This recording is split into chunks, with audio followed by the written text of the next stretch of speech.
மந்திரை இன்றைக்கு நிலைநிறுத்திருக்கிறேன். ஒரு அன்பு சகோதரர் சிவாஜி கணேசன் ஒரு முதலியார் தான். அவருடைய பிள்ளை என் தம்பி சாரதி முதலியார் என்ற அடிப்படையில் பார்த்தார்.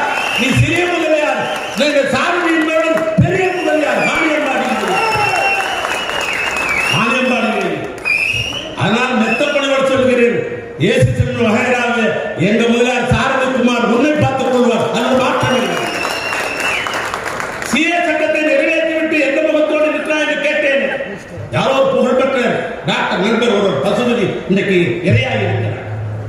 கேட்டால் வெந்நீர் என்று சொன்னார்கள். என் கையிலே இருக்கிற மாவட்ட சார் தேவராஜோட பெரிய வெந்நீரா அதையே நான்